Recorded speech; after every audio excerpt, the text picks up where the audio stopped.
Hello and welcome back to another episode of Critical Reactions with your host Bryan. We're going to continue on with this week's journey exploring the genre of post-hardcore. It is the genre of music I've probably listened to the most of and is what I would call my home genre as far as rock is concerned, or rock and metal adjacent sounds. It's punkier, but whatever. We're going to check out some Loathe today. We've had them on the channel before, I believe. We're going to be looking at the track, though, Gifted Every Strength, which is a brand new song. This album comes out soonish, and this is a single that's been released recently. Let's dive into it and see what they're bringing to the table today.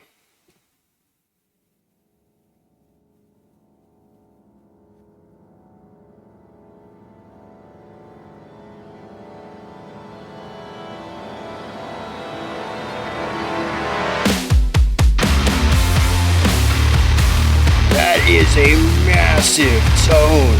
Good gravy.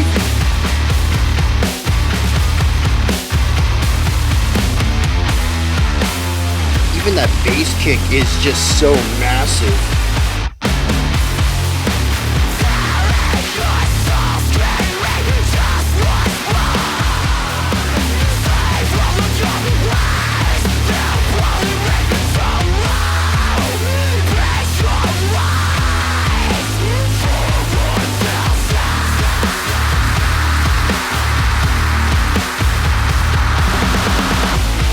Yeah, so there's a hemiola in that part, a 3 against 2 polyrhythm.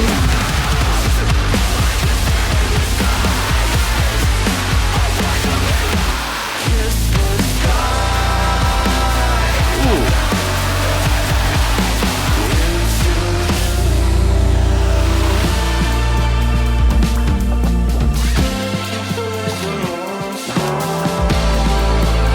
Those vocal stacks, though.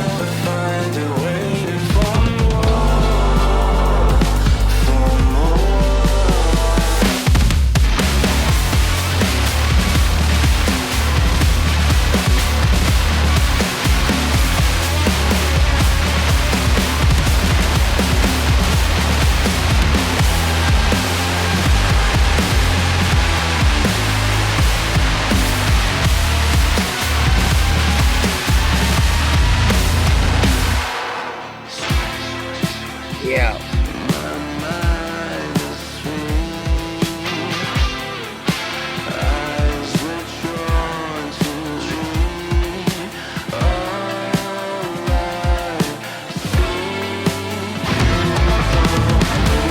Nice jazzy walk up there on the guitar. Bit of syncopation on top of the hemiola.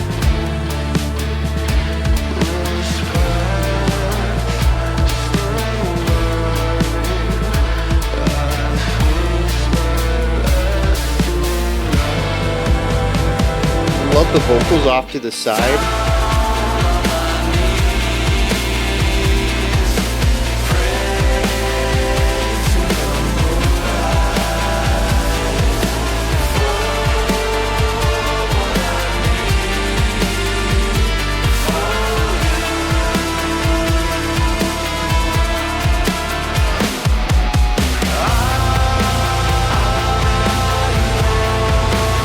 It's interesting how much variety they packed into this song while still retaining a very similar atmosphere throughout.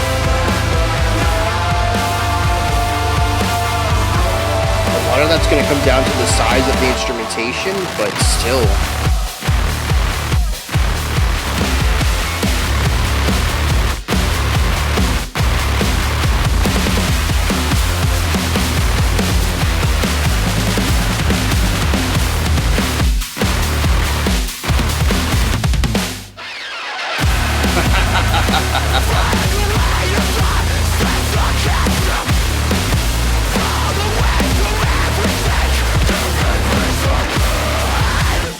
The metric mod on top of the hemiola is bonkers.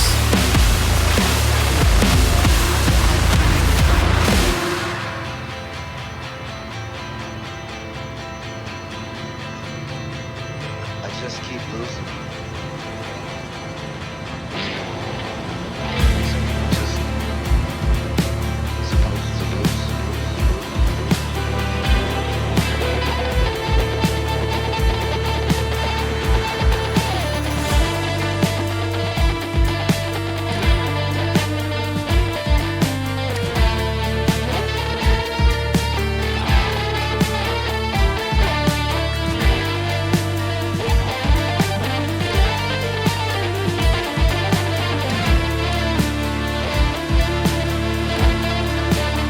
little bit of movements on the guitar as well.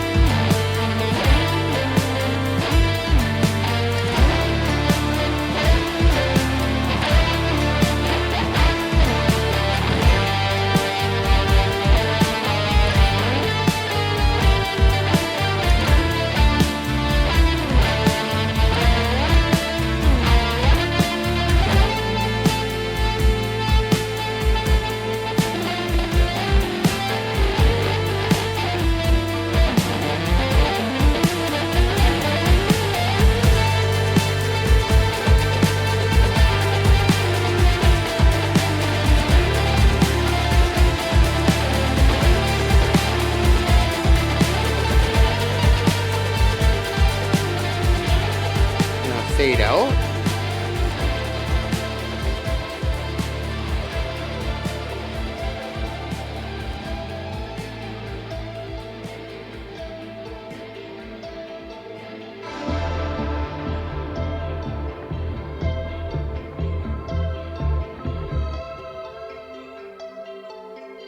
Into like a dream pop synths, but like distorted. Like detuned dream pop synth lines. What is that? This is wild. Very wild. I'm gonna have to check this out when it comes out. Do we have a date for that? Well, if there is one, Spotify doesn't have it, so y'all can let me know. I've got to add that to my release radar, I think. And I say I think because I'm 50-50 on it. I really like the more melodic elements to it. The noisier, big guitars, post-hardcore, riffy stuff, I dig that too, but not as much. And I don't think I would want a whole album of this dichotomy. I hope that there would be a little more diversity to it, where maybe this is a specific flavor for this part of the album, maybe a couple songs do it, but for the most part, maybe they explore a little something else, because it does come off as very gritty, very crunchy, very overbearing a lot of the time. And I find in those moments I'm not quite grooving with it anymore, as much as it's just crushing me under weight. Maybe I'd be in the mood for that at a time, but I don't know that I would ever be in the mood for that. At the same time, I'm in the mood for beautiful jazzy melody and fun drum parts and crazy counterpoint. Like, there's the mental side of this, the analytical side, that really loves the more technical rhythmic elements, the more technical harmonic elements, and the linear melodic elements. They're very different from the more casual side of me that just loves great atmosphere, and they don't usually overlap too often. And this song really asks me to turn my brain off and just feel it, and then like 5 seconds later say, hey, flip that switch again, we got something cool going on. And it's a very confusing experience for me. I feel like I have to be in two different mindsets for it, and I don't know if that's going to work for me. But I do want to check the album out and see what else is going on with it, because I think they have a lot of really crazy skill put on display here, and I don't want to miss what they're putting out, even if it doesn't completely connect with me. So let's piggyback off of that thought. The beginning of the song is massive. The guitars come in and they're just stomping away. It's these big punchy hits all the time. A little bit of syncopation to it, but it's primarily just emphasizing these downbeats. The bass kick comes in and does the same thing. They are still ridiculously big. I mean, this is just a massive, I really can't overstate that. I really can't. We've heard some big gnarly stuff in like post metal. Yeah, we've run into some big guitars in that genre. But like this, I don't know. This might be the biggest single guitar tone I've heard. Now, granted, the bass is supporting it, and the bass kick ends up joining in at the beginning too. But towards the end of the track, I'm pretty sure we got some isolated guitar, and it's still just, it takes up the whole space of the song. It's big, it's simple, it's dumb, it's brooding, it's stomping its feet in a slow pattern, a slow momentum. You can't stop it, you can't change it, you can't redirect it. It simply is, and you just have to let it be. That's the beginning of the song here. Vocals come in, they're screamy, but they're narrow, they're small. All of the compression that's given to the rest of the instruments, all of the size that's given to them, it's not here. The vocals are naturally compressed. They are a harsh vocal. There is a bit of production on it that compresses it too to give it just a little bit of extra white noise, but it doesn't make it bigger. It just makes it cracklier. It sort of makes it blunter too. Usually harsh vocals like this can come across as very narrow and sharp, and here they don't. They come off as a little blunt. Maybe the digital compression is widening it out just a little bit, but not enough, and not enough to make a difference in the shadow of all of these other instruments that are just dominating and looming in this atmosphere. It feels so tiny against all of that. It is really great to hear. It is haunting and terrifying to listen to, that as much as this person wants to scream, they're still just such a small person within this room of monsters. I love that imagery. I don't like listening to it, but I love it. We go through this for a second. We bring in a hemiola, and this shows up everywhere. I'm going to touch on that when we hit a bit more of the rhythmic side of this, because it's not really prevalent just in this part. It just dominates the entire song. And then we bring in a little jazzy run. The vocals are still harsh, but the guitars move from their heavier, sort of static riff into something a little more expressive. The notes that they pick for their run are not rock or punk. Very jazzy. But it seems to be an isolated incident. We go back to the heavy stuff. There's a little bit more screaming, and then it dips down, almost as if the guitarist jumped the gun a little bit. Not quite the full transition into the next idea, but definitely too late to be considered part of that main riff. It is the end of it. It feels like we were supposed to transition into the smooth section from it, and the guitarist just did it a couple of bars early. Regardless, we bring in the next section. Really fun drumming here. Very light, very syncopated. We still have a little bit of a backbeat that is usually present on cymbals. We have syncopation on the bass kick. The snare usually gives us a straightforward beat. I counted in some places a 1 and a 3 depending on the tempo. If you're counting twice as fast as me, it's every third beat. Just a nice little bit of backbone to this highly dancey and syncopated rhythm. It's got a lot of movement to it when you incorporate all of the cymbal work. It's fun. It's kind of jazzy too. The bass comes in. Quite a bit of movement for the bass compared to where we had come from. And the vocals are clean now. This whole section is gorgeous. It's still kind of big, but comparatively we have shrunk so far. It's calm, it's comfortable, it's energetic, kind of want to dance to it. It's got a bit of bite, but it's got a soft interior. I really like this.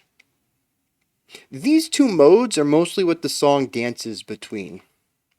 Big, massive, unwieldy, and abrasive, and light, jazzy, interesting rhythms, interesting harmony. Usually really strong sense of melody as well. That's something I didn't really touch on, but it's kind of evident by the lack that I didn't bring it up at all. There's not much melody in the heavy section that we kick the song off with. It's all texture, weight, rhythm.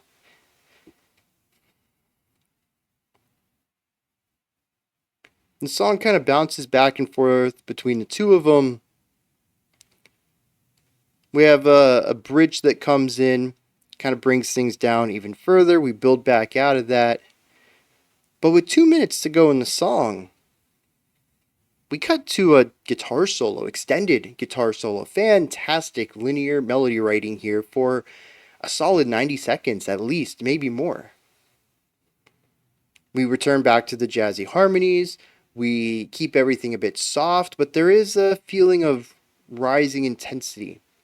We have volumes of instruments rising. The intensity of the harmony gets a little more intense over time. We have extra instruments. I think it's vocal stacks going on the outsides of all of this too. They're rising in prominence. They're rising in volume. A lot of energy going up. I really figured with 30 seconds to go, we were going to hit another peak, another climax. A few seconds of a high energy outro for the song, but we don't. I kind of had this movement, body motion. I was expecting a big climax, and we hit a peak, and instead of jumping to the big point to like have this massive punch of energy, we slowly faded out from there, moving towards the true finale of the song, 15 or so seconds of dream pop on the types of synths I would expect to hear in dream pop, but slightly detuned, giving off an ominous feeling, slightly out of place. If the big part of the song is some sort of intimidation or anxiety, feeling small within the company of monsters, I think was the term I used a few minutes ago. And the quieter section is finding a sense of peace within it. The rising and falling is this duality of the experience of life. High levels of anxiety versus peace. Sometimes overlapping, sometimes faking you out. You might think you're going in one direction, but another part of another part takes over and you head in that direction instead. Right there at the end, it seemed like we were going to rise into intensity, anxiety again, and we dip back down. But that's actually a fake out too, because we end in a place that's very unfamiliar, very unsettling. That's how I feel about this song, at least.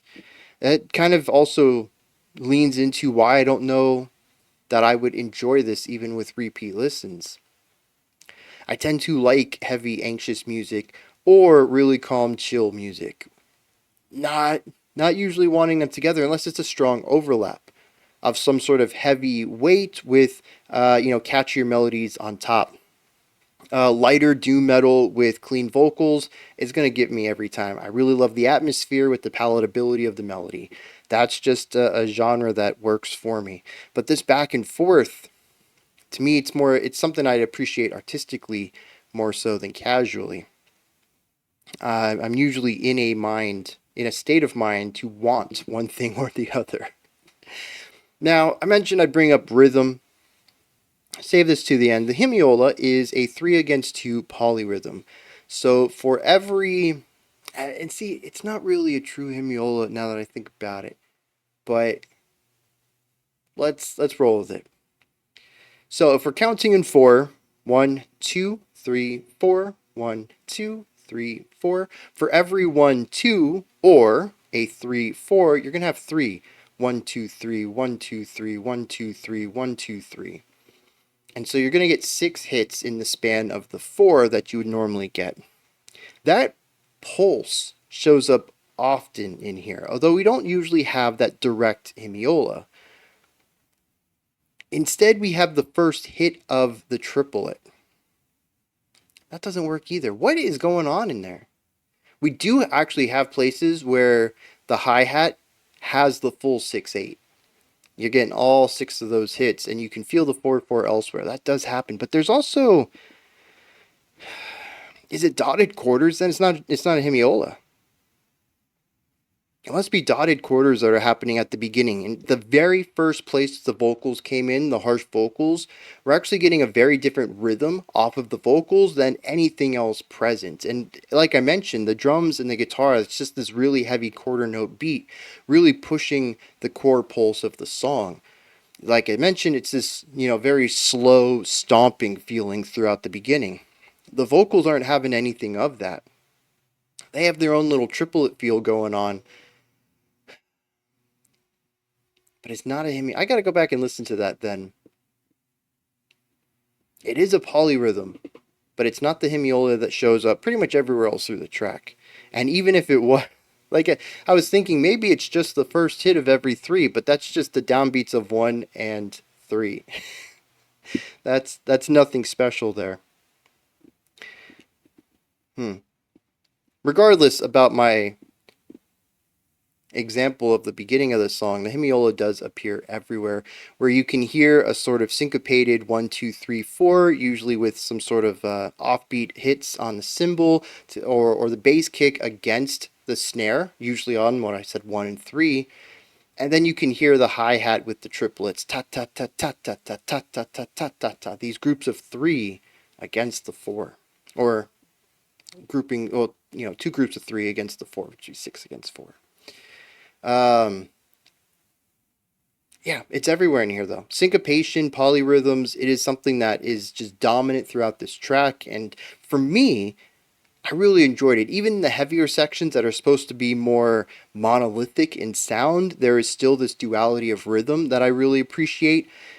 I find that when we listen to monolithic music, post-metal does this often. The big wall of sound, so many parts, but they've all kind of collide into one. What I kind of miss is a little bit of layering. And I feel like rhythmic layering can really add to some of that. And I think it showcases here that, in my case, of what I enjoy in music, for sure. You can add a little bit of polyrhythm, or even polymetric stuff if you wanted to. This is all polyrhythm though. You can add that to spice it up just a little bit to remove the monolithic sound and add a second layer to it. And something I've said in the past that I love contrast, I love dynamics. Something singular in nature I think works for a short amount of time. Maybe it's an attention span thing for me, I don't know. But I can deal with it for a little bit, but you got to give me something else soon. You got to change it up. You can't just sit in the monolithic sound forever. And I think that's what this song in particular does well. It provides that feeling of this single massive looming thing that is just really slow moving, but you can't stop, this juggernaut of music, but provides a little bit of dexterity and depth to it. That doesn't remove this feeling of a sonic juggernaut, but does spice up the song in ways that keeps my interest, at least. Let me hit some lyrics on this. We're going to wrap this one up. Given the title, I thought this song was going to be about maybe the dichotomy between somebody who has to earn everything, every single victory in their life, and somebody who is given every victory in their life. The idea of granted every strength. Every time that you think that you've done something and overcome a hardship, it's actually been just gifted to you. You've got to do the easy way around it. I don't know that that's what it's about. There is a you versus me dichotomy in the song, but it's also fairly vague and metaphorical in ways that go over my head.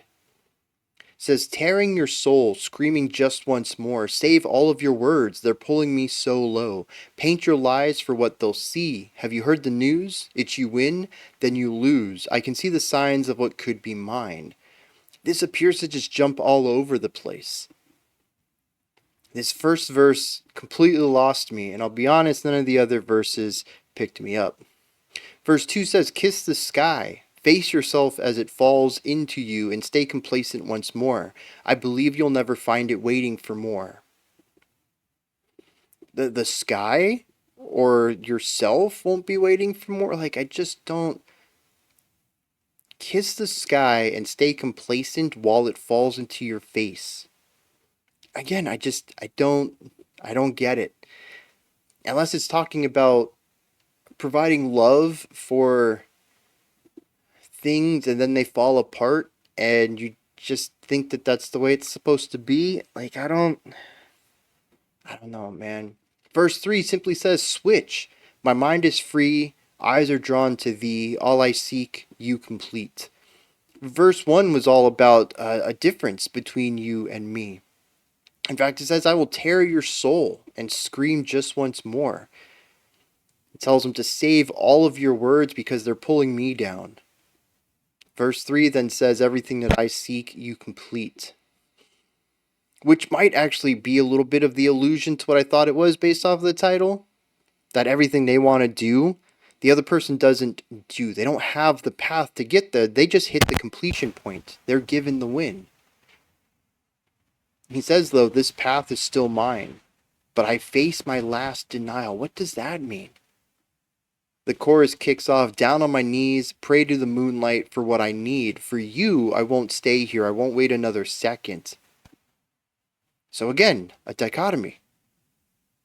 You're wanting to stay here. You're wanting things to be complacent. Is this about challenging yourself? Is this about rising to challenge? Is this about somebody who's never had to rise to a challenge because every victory has been given to them, and that's why their complacency, or that's why they are so complacent in their life. They don't think they have to work or challenge themselves because they never have before. But I think it's a very roundabout way to say that. The outro simply says, firing away at the same target, fall away from everything, give me peace again. I think it's interesting that he says, give me peace again, and then there's an illusion of peace followed by the detuned dream pop stuff. So maybe it's not real peace he finds at the end. But I don't know.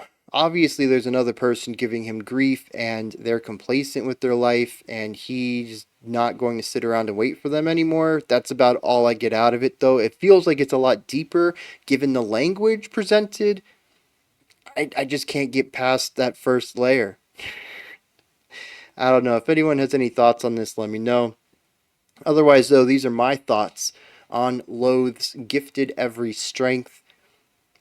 Let me know what you thought of this. Did you enjoy it? Are you going to check out their album when it drops? Whenever? I meant to look that up, and I still don't know when the new album comes out. Is there anything in here that you really enjoyed? Anything maybe that you disliked, or maybe you want to correct me on if I misspoke about something? You have your own interpretation or opinion about this. Put all of that and any other thoughts you have down into the comments section. Above that, in the description box, you'll find a link to Linktree. Takes you here. You can find links to my music, ways to support the channel, a link to the Discord server, and so much more.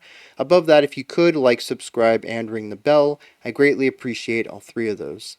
Alright, that wraps it up for today. I'll be back tomorrow, though, 5 p.m. Eastern Standard Time, 9 p.m. UTC as usual. Until next time, remember to be critical, not cynical, of the music you listen to, and have a fantastic morning, afternoon, or evening, whenever you choose to watch my videos.